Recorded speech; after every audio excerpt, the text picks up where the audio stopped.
Welcome to Sahi classes. आज हम पढ़ने वाले हैं विद्युत द्विध्रुव के कारण किसी निरक्षीय स्थिति पे विद्युत क्षेत्र की तीव्रता के बारे में। तो चलिए हम अपने वीडियो को स्टार्ट करते हैं। तो देखिए क्या है आपका ये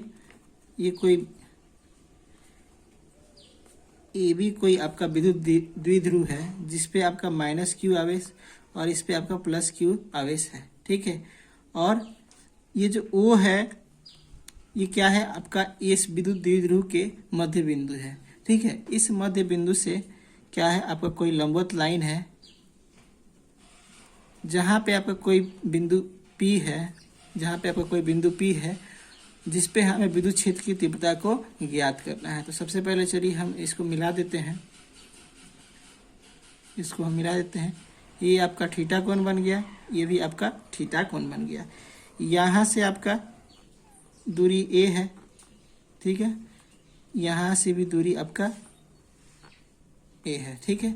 और o से p के बीच की दूरी क्या है आपका r है, ठीक है। तो अब AO पता है, OP पता है, तो हमें AP भी निकाल लेंगे पाइथागोरस थ्योरम से। तो पाइथागोरस थ्योरम का यूज करके ये हो जाएगा आपका आर स्क्वायर प्लस में ए स्क्वायर का रूट, और ये हो जाएगा आपका आर स्क्वायर प्लस में ए स्क्वायर का रूट, ठीक है। दोनों बराबर हैं तो हो जाएगा। अब देखिए आगे क्या है आपका कि अब इस माइनस क्यू आवेश के कारण जो विद्युत क्षेत्र की दिशा जो होगी वह आपकी इस दिशा में होगी, ठीक है।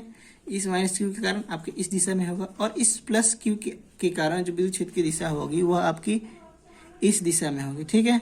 अब इस माइनस क्यू के कारण जो होगा इसको हम E1 नाम दे देते हैं, और जो E2 और प्लस क्यू के कारण जो होगा इसको हम E2 दे देते हैं, ठीक है। अब देखिए यहाँ पे आपका क्या हो रहा है, विद्युत क्षेत्र की दो दिशा हो जा रहा है। तो इसके लिए हम इसका क्या करेंगे, घटक बनाएंगे। घटक कैसे बनाएंगे कि ये जो लाइन आपका जा रहा है इस लाइन पे हम एक परपेंडिकुलर यानी लंबवत लाइन खींचेंगे, ठीक है। अब ये आपका थीटा कोण है तो ये भी आपका क्या हो जाएगा, थीटा कोण हो जाएगा, और आपका ये भी क्या हो जाएगा, थीटा कोण हो जाएगा। अब जब घटक बनाते हैं तो हमने पिछले क्लास 11th क्लास में पढ़ा है कि जब घटक बनाते हैं, मान लीजिए कोई भी ये लाइन है, इसका ई लाइन है, इस लाइन का जब घटक बनाते हैं तो जहाँ से आपका थीटा जिस वाले लाइन से जुड़ा रहता है वहाँ पे कॉस थीटा आ जाता है, यानी आपका ये ई कॉस थीटा हो जाएगा। और थीटा से जो दूर वाला लाइन होता है यहाँ पे वहाँ पे आ जाता है ई साइन थीटा आ जाता है, तो ये हो जाएगा ई साइन थीटा हो जाएगा। अब देखिए इस E2 के लिए जब हम देखेंगे तो थीटा से जो सटा हुआ लाइन है वो आपका ये है, तो ये हो जाएगा आपका E2 कॉस थीटा। और जो ये लाइन ऊपर जाएगा, ठीक है, ये हो जाएगा, ये थीटा से क्या है आपका दूर है, तो ये हो जाएगा E2 साइन थीटा, ठीक है। अब देखिए अब इस E1 के लिए बात करते हैं, तो E1 के लिए जो लाइन सटा हुआ है थीटा से वो आपका ये है। अब देखिए इस E1 के लिए जब हम बात करते हैं तो इस थीटा से, इसके थीटा जो सटा हुआ है इस लाइन से सटा हुआ है, तो ये हो जाएगा आपका E1 कॉस थीटा हो जाएगा।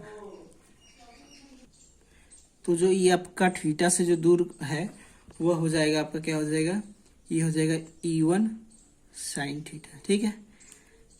अब जो हम लिखे हैं सबको एक बार लिख लेते हैं इनके बारे में, ठीक है। तो चलिए लिखते हैं। माना AB एक विद्युत, और यहाँ से यहाँ तक की दूरी हम 2a मान लेते हैं, ठीक है। पूरा 2a है और इसको आधा आधा कर दिए हैं तो a, इसके आधा a, इधर a, दोनों को जोड़ देंगे तो आपका 2a हो जाएगा, ठीक है। माना एक विद्युत द्विध्रुव है जो माइनस क्यू तथा प्लस क्यू आवेशों से मिलकर बना है, ठीक है, बना है, तथा AB के बीच की दूरी 2a है।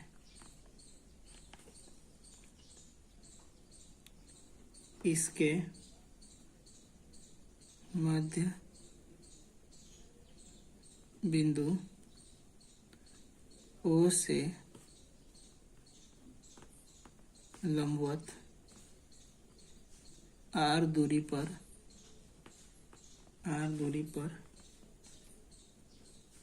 बिंदु P है जिस पर हमें विद्युत क्षेत्र की तीव्रता ज्ञात करना है। ठीक है, अब देखिए क्या है, ए बी आपका एक क्या है, एक विद्युत द्विध्रुव है जिसपे माइनस क्यू और प्लस क्यू आवेश स्थित है। ठीक है, इसके मध्य बिंदु से आर दूरी पे कोई बिंदु पी है जहां हमें विद्युत क्षेत्र की तीव्रता को ज्ञात करना है। ठीक है, अब देखिए यहाँ पे क्या हो रहा है, जब हम इसको दो दिशा बन रहा है E1 और E2, तब हम क्या कर रहे हैं, इसको घटक में तोड़ रहे हैं। तो घटक में तोड़ रहे हैं तो जो थीटा के साथ रहता है वो आपका cos थीटा हो जाता है, और जो थीटा से दूर रहता है वो sin थीटा हो जाता है। तो E2 के लिए ये हो जाएगा E2 cos थीटा और ये E2 sin थीटा। E1 के लिए हो जाएगा E1 cos थीटा और E1 sin थीटा।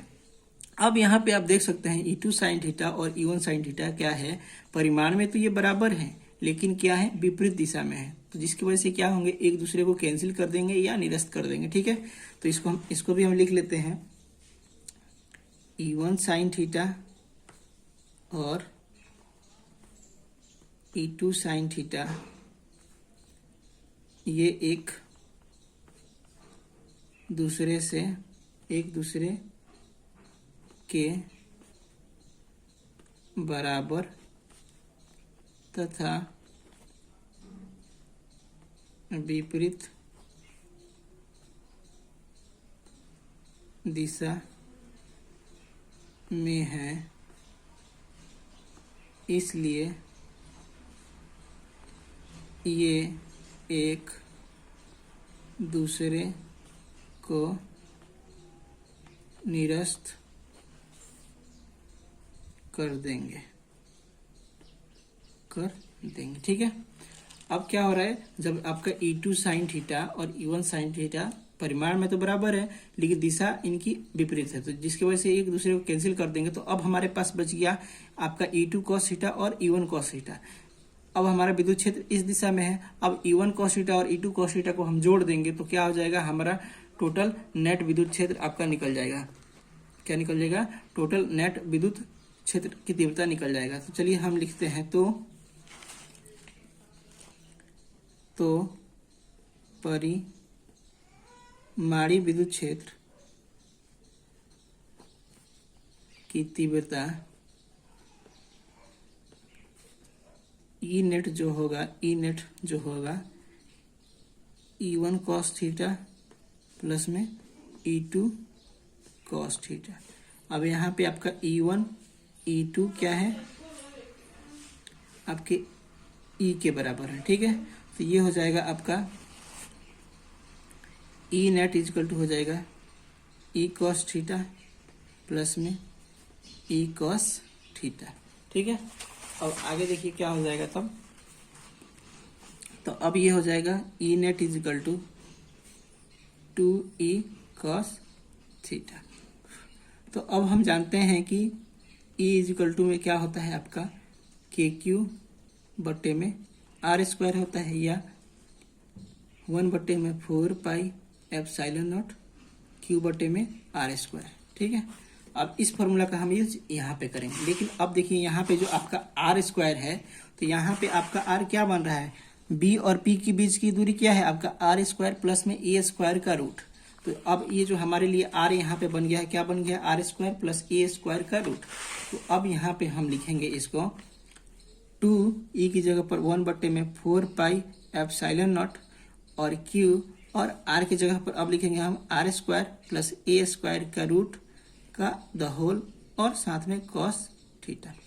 ठीक है, अब इस स्क्वायर से ये रूट कट जाएगा, तो अब ये आ जाएगा 1 बट्टे में 4 पाई एप्सिलॉन नॉट Q बट्टे में R स्क्वायर प्लस में A स्क्वायर cos थीटा। ठीक है, अब इस cos थीटा का भी हम मान निकालेंगे। तो cos थीटा का मान हम किस में से निकालेंगे, ट्रायंगल आपके त्रिभुज BOP से, त्रिभुज BOP से निकालेंगे। तो अब इसको हम देखिए लिखते हैं ट्रायंगल ओ पी। तो कॉस थीटा बराबर में हो जाएगा आधार बटे में कर्ण, तो बी बटे में एच।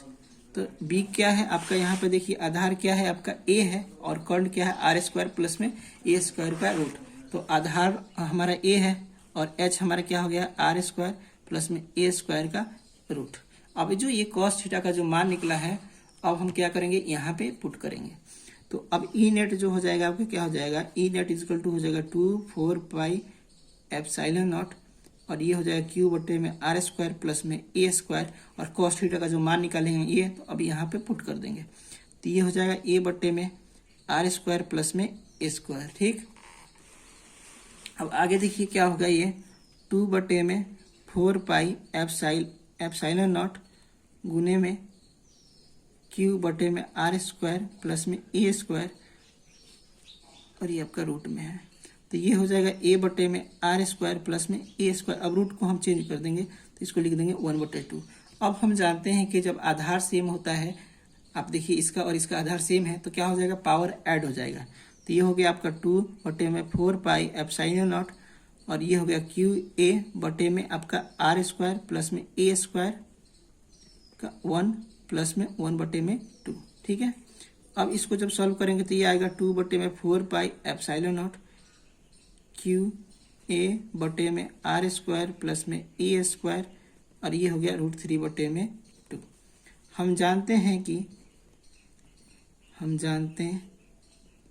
कि P इजिकल टू क्या होता है 2QA होता है, और P मतलब क्या होता है आपका, P मतलब होता है विद्युत द्विध्रुव आघूर्ण। क्या होता है P मतलब होता है आपका विद्युत द्विध्रुव आघूर्ण, तो जिसका फॉर्मूला होता है 2QA। ठीक है, अब तो इसके जगह पर हम लिख देंगे ई नेट इजिकल टू हो जाएगा आपका 2 के जगह, सॉरी, अब 2QA के जगह पर हम क्या लिख देंगे, केवल P लिख देंगे, और ये हो गया आपका 4 पाई एप्सिलॉन नॉट, इधर हो जाएगा आर स्क्वायर में प्लस में ए स्क्वायर और बटे में √3/2। ठीक है, अब ये आगे हो गया आपका √3/2।